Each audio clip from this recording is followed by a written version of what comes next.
Greetings, my fellow freedom lovers and sovereign thinkers. Thank you for tuning to the LO3 podcast. My name is Craig, transmitting from the beautiful swampy mangroves of South Florida. And today's date is March 10th, 2020.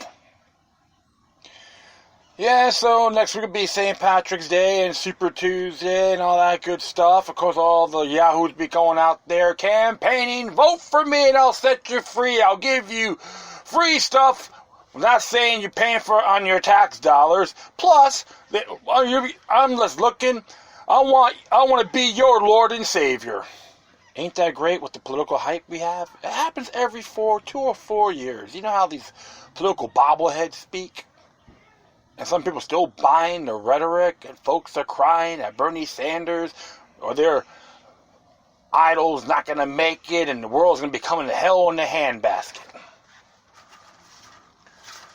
Good grief, indeed. Just mind-boggling, to be very frank. And I know Broward County has a declaration of emergency on COVID-19. According to this, they said the U.S. Centers for Disease Control and Prevention, CDC, is recommending that travelers avoid non-essential travel and from designated by CDC at level 3, which currently include China, Iran, Italy, and South Korea. Alright, so that's just part of it. And of course, the county administrator has the power to declare local state of emergency when conditions such as those described are found to exist, the danger of loss in life. Yes, so, more about COVID-19. Looks like 4 people has tested presumptively positive for the coronavirus, a serious respiratory illness that causes symptoms similar to influenza, including coughing, fever, and shortness of breath. So, of course, it says here, constitutes a clear and present threat to the health and welfare of the people of Broward County. So they had this coming out. I was out roaming around Fort Lauderdale, downtown area, seeing the news around the city government, county government. So it's one of those things we have to really be aware of. Of course, Bertha Henry signed it on this day, the 10th, March 2020 at 12:25 p.m. Well, like it says here, all public officials and employees of Broward County are hereby directed to exercise utmost diligence in the discharge of their duties of the duration of this emergency and in execution of the state and local government orders, regulations, and directives. All people of Broward County are called upon and directed to comply with all necessary emergency measures and to cooperate with public officials and civil emergency disaster service forces in executing emergency operational plans and to obey and comply with the lawful direction of all properly identified public officers. State of emergency declared hereby shall continue for 7 days from the date and time hereof unless modified by proper authorities. So St. Patrick's Day, it will be modified. Interesting there. Received and filed in the Return, Taxes, and Treasury Division on that day. Bertha Henry signed it, of course. Stamped of approval. City Commissioner. I didn't know it was created October 1st, 1915. Alright, so I learned something.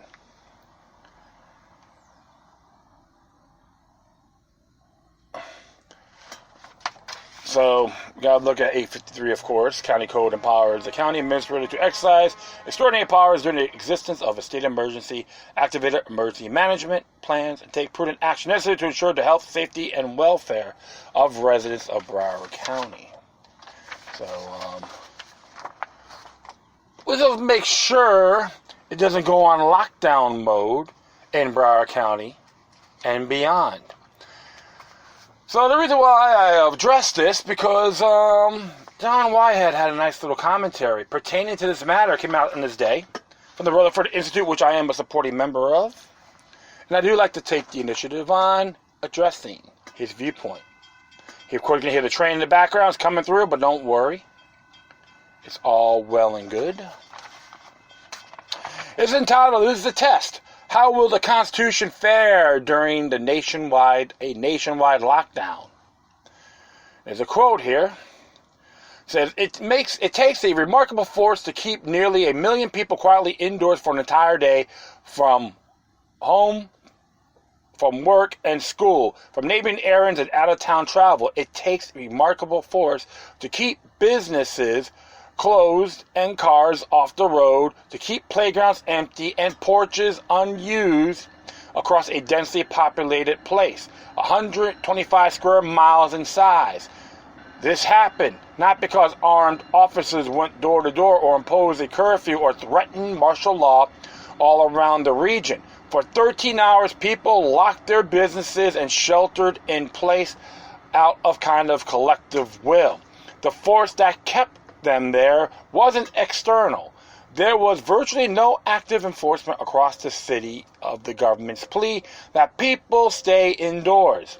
Rather, the pressure was an internal one, expressed as concern or helpfulness, or in some cases, fear, felt in thousands of individual homes.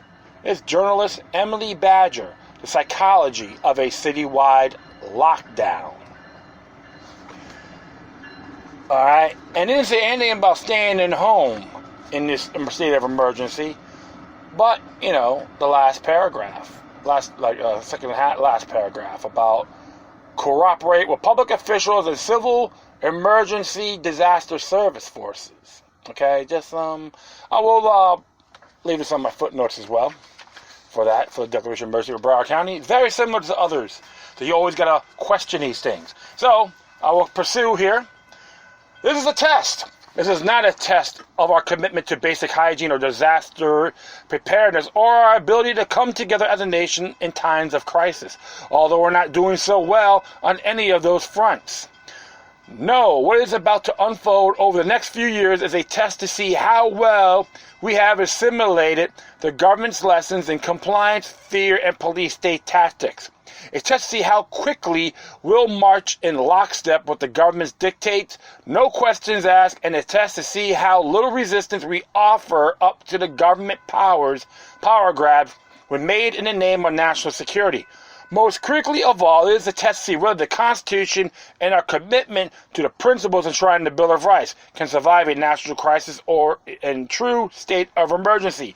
And you can add the state constitutions to the place where you live as well, folks, in the United States of America, including Florida. Here's what we know. Whatever so-called threat to the nation, whether civil unrest, school shootings, alleged acts of terrorism, or the threat of a global epidemic in the case of COVID-19, the government has a tendency to capitalize on the nation's heightened emotions, confusion, and fear as a means of extending the reach of a police state. The coronavirus epidemic, which has brought China's unwilling surveillance out of the shadows and caused Italy to declare a nationwide lockdown, threatens to bring the American police state out into the open on a scale we've not seen before.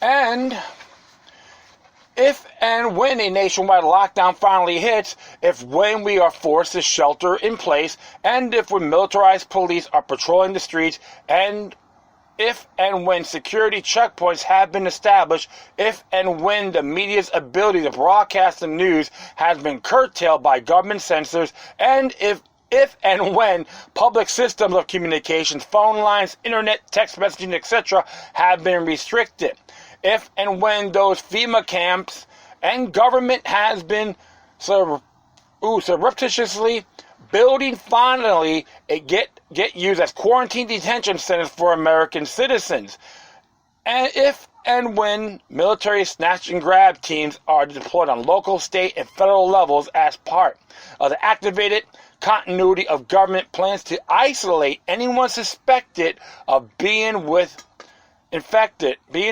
with COVID-19, and if and when martial law is enacted with little real outcry or resistance from the public, then we will truly understand the extent to which the government has fully succeeded in recalibrating our general distaste, anything that smacks too overtly of tyranny.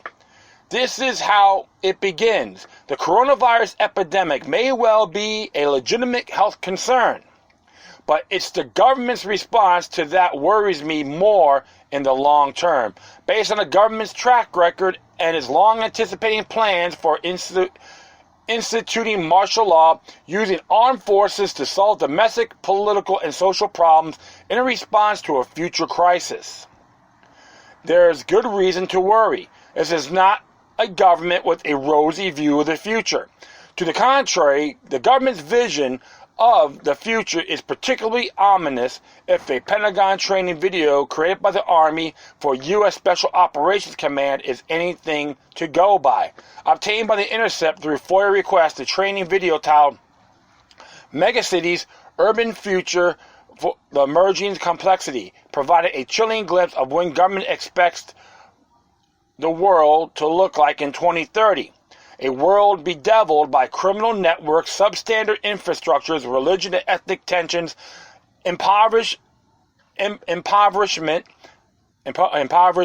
slums, open fields, overburdened sewers, a growing mass of unemployed, and an urban landscape in which the prosperous economic elite must be protected from the impoverishment of the have-nots. And I've seen the video too, my friends. I remember, I think I posted on Facebook and Twitter a while back. I don't know if they've done a show on that. It's like 4 years ago I've seen this one. So add health contagions to the mix, and we're arrived there 10 years ahead of schedule. The training video is only 5 minutes long, but it says a lot about the government's mindset and the way it views the citizenry. Even more troubling, however, is what this military video doesn't say about the Constitution and the rights of citizenry. Nothing at all. And I have to attest to it, seeing the video myself. In typical fashion, the government seems to consider the Constitution only when forced to do so. It complies with the dictates of the Constitution even less frequently. Indeed, the government's efforts systematically lock down the nation and shift us into martial law have not been stymied one iota by the restraints imposed upon it by the Constitution. When it's not bulldozing its way through the Fourth Amendment, the government just sidesteps with the help of the courts. Of course, and you gotta really look at these things about the courts. They're like totally out of whack as well. You know, government supremacy from all three branches of government on a federal level, at the least. So, oops, one moment. Drop something. Oh, yeah, there you go. So, what you expect if the government decides to declare a national state of emergency, institute a nationwide lockdown? More of the same, what we've been seeing in recent years. After all, like a proverbial boiling frogs, the government has been gradually assimilating us to the specter of a police state for years now. Militarized police, riot squads, camouflage gear, black uniforms, armored cars, vehicles, mass arrest, pepper spray, tear gas, batons, strip searches, surveillance cameras, cavalry vests, drones, lethal weapons, less than lethal weapons, unleashed with deadly force, rubber bullets, mortar cannons, stun grenades, arrest of journalists, crowd control tactics, intimidation tactics, brutality. That's around the world now, I'm saying, my friends, just to give you a heads up. You don't scare them by making dramatic changes. Rather, you assimilate them slowly to their prison walls. Persuade the citizenry that their prison walls are merely intended to keep them safe and danger out. Desensitize them to violence. Assimilate them to military presence in their communities. And persuade them that only a militarized government can alter the seemingly hopeless trajectory of the nation. It's happening already. The sight of a police clad in body armor and gas mask, wielding semi-automatic rifles and escorting an armored vehicle through a crowded street, a scene like the military patrol through a hostile city, no longer causes alarm among the general populace. It's like the Pavlov's dog theory. We've allowed ourselves to be assimilated to the occasional lockdown of government buildings, jade-helm military drills in small towns so that special operation forces can get realistic military training in hostile territories, and live-active shooter drill training exercises carried out at schools, in shopping malls, and on public transit, which can fool law enforcement officials, students, teachers, and bystanders into thinking it's a real crisis. Still, you can't say we weren't warned. Back in 2008, an Army War College report revealed that widespread civil violence inside the United States would force the defense establishment to recent priorities in extremis to defend basic domestic order and human security. The 44-page report went on to warn that potential causes for such civil unrest could include another terrorist attack, unforeseen economic collapse, loss of functioning political and legal order, purposeful domestic resistance or insurgency, pervasive public health emergencies, and catastrophic natural and human disasters. In 2009, reports by the Department of Homeland Security surfaced that called to the government subject right-wing and left-wing activists and military veterans to full-fledged pre-crime surveillance. I've seen these booklets, my friends, and very disturbing indeed. And of course, the War College report as well. I got it online, so actually I saved it, so in case it gets eviscerated. But yeah, it's very interesting stuff. Like I said, the war on terror has been a war on its people, and folks can't refute that. I will proceed. Meanwhile, the government has been amassing an arsenal of military weapons which include hollow point bullets for use domestically and equipping and in training for their troops for war. Even government agencies with largely administrative functions such as the Food and Drug Administration, Department of Veteran Affairs, and the Smithsonian have been acquiring body armor, riot helmets, and shields, cannon launchers, and police firearms and ammunition. In fact, there are now at least 120,000 armed federal agents carrying such weapons who possess the power to arrest. But if we do it, we're considered criminals, terrorists. Okay, folks? I'm just giving you my intake on this. So, but I will carry on here. Rounding out this profit-driven campaign to turn American citizens into enemy combatants and America into a battlefield is a technology sector that have been colluding with the government to create a big brother that is all-knowing, all-seeing, and inescapable. It's not just the drones, fusion centers, license plate readers, stingray devices, and the NSA that you have to worry about. You're also being tracked by the black boxes in your cars, your cell phones, smart devices, in your home, grocery loyalty cards, social media discounts, credit cards, streaming services such as Netflix, Amazon, and ebook readers' accounts. All this has taken place right under our noses, funded with our taxpayer dollars and carried out in broad daylight without so much as a general outcry from the citizenry. Here's the thing we should use against them. RICO. The 1970 RICO Act. See how they feel getting to taste their own medicine, right? And then you have the government's Machiavellian schemes, right? Machiavellian schemes for unleashing all manner of dangers on an unsuspecting populace, then demanding additional powers in order to protect we the people from the threats. Almost every national security threat that the government has claimed greater powers in order to fight, all while undermining the liberties of the American citizenry, has been manufactured in one way or another by the government. We have made it way too easy for the government to lock down the nation. Consider that it was 7 years ago when the city of Boston was locked down while police carried out military-style manhunt for suspects in the 2013 Boston bombing explosion. Hopefully you folks seen that video, especially the Watertown district, when you got men in armored men, police officers, going gun blazing at people's homes, including mothers with their children, at gunpoint, going to their homes without warrants. You say Boston strong? That's blasphemy, and Paul Revere backed me up on that one. I will continue on here. Nothing against the people in Boston. Some awesome folks out there. I love them dearly.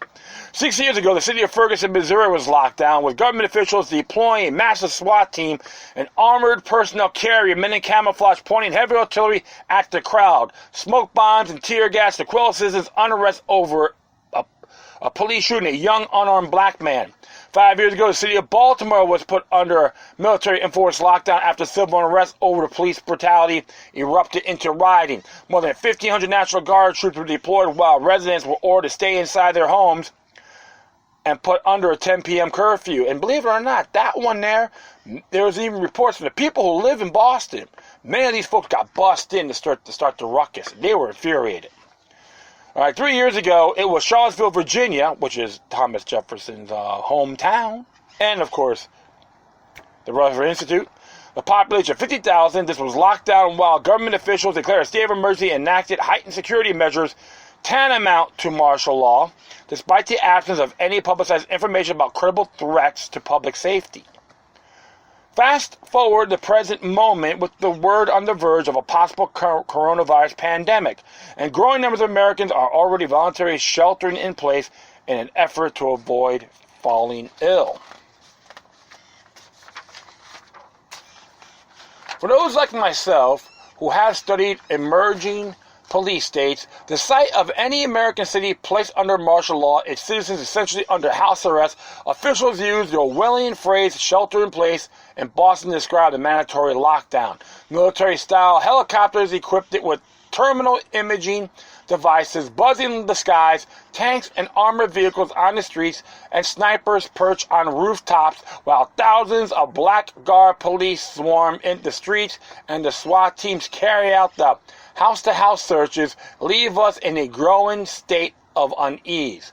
Watching the events in various lockdowns unfold, I couldn't help but think of the Nazi field marshal Hermann Göring's remarks during the Nuremberg trials, as Göring noted.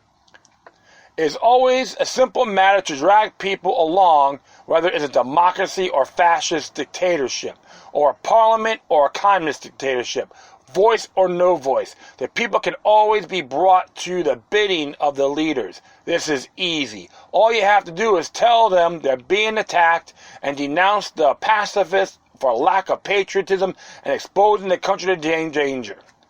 It works the same in every country. It does indeed work the same in every country. Do you remember 9/11? Damn right. Martial law, Real ID Act, Patriot Act. And was like, Bill up, okay, boss. I'll do as you're told. Not all, but great amounts. I'll be fair. People are waking up, by the way. Unfortunately, it doesn't take much for the American people to be terrorized into compliance by the government's latest and greatest scare tactic, even if it means being stripped of one's constitutional rights at the moment's notice. This continual undermining of the rules that protect civil liberties has far-reaching consequences on the populace that not only remains ignorant about their rights, but is inclined to sacrifice their liberties for phantom promises of safety. It may be that we've already gone too far down this road. However, don't let this latest crisis cause you to panic to such an extent that you relinquish your fundamental right to make decisions for yourself and your loved ones and willingly surrender what remains of your freedoms. This too shall pass. Remember, a police state does not come about overnight. It makes it clear in his book, Battlefield America, The War of the American People, no matter how it starts, with questionable infringement justified in the name of safety or nationwide lockdown to guard against a global pandemic, it always ends the same, by pushing us one step closer to a future in which the government has all the power and we the people have none. That's like training you so you have no rights. But you know what? Every single one of you here, including the folks in Broward County, have awesome natural rights. Learn about maintaining your health through these disturbing times. Vigilance is the key, my friend, and that's liberty. governing yourselves. That is essential. That's why I questioned how the Declaration of Emergency came about when I was reading through it, especially the last paragraph. It's a little bit chilling on my personal view. There's nothing against the Broward commissioners and Bertha Henry as a whole. It's all the rest of the folks out there may have those tyrannical attributes to take advantage of people. And that's one thing I tell folks. Be vigilant. And I just let you know too, I have shared this with them, this article, and affirming the Broward's civil rights, Cook County civil rights. That was a resolution that was passed May 6, 2003. I sent it to them as well to keep these articles handy. I hope they will comply and read it thoroughly and keep it on their side, because you may be watching us, but we're watching you. Speaking of politics, I'm going to talk this one here about from Jose Nino. Nino's Laws. Jose Nino has a website, josenino.com, and he does write for the Mises Institute.org, Mises.org. It says here about Nino's Law. 1. All politics begins locally. 2. If you're not politically feared, you'll never be politically respected. 3. Friends come and go. Enemies accumulate. 4. Follow politicians' actions, not their campaign rhetoric or fundraising speeches. 5. Bad political behavior must always be punished. 6. The messenger is just as important as the message. 7. Politicians respond to 2 stimuli, pain and pleasure. 8. Education of politicians is a fool's endeavor. 9.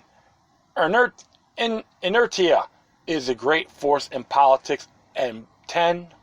Playing nice gets you nowhere. I like to educate, but still be a vigilant individual, calling them out with decorum. Now, I've done it. They don't like it. I don't care. Like a little time about Rudy Giuliani wouldn't let me at one of his functions down in Miami.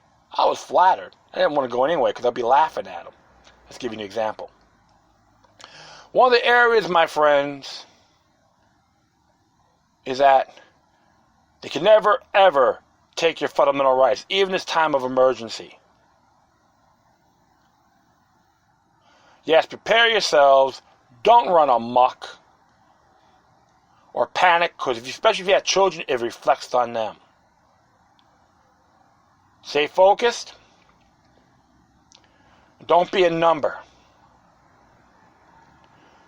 And do things voluntarily, including love your neighbors as well. And that is it. I thank everyone for listening. Plus, feel free to download and share us throughout your social media networks. If you have any questions, comments, and something interesting you want to check out, whatever you do, please send your correspondence with decorum. In addition, I will leave all my footnotes on this matter on my Spreaker page.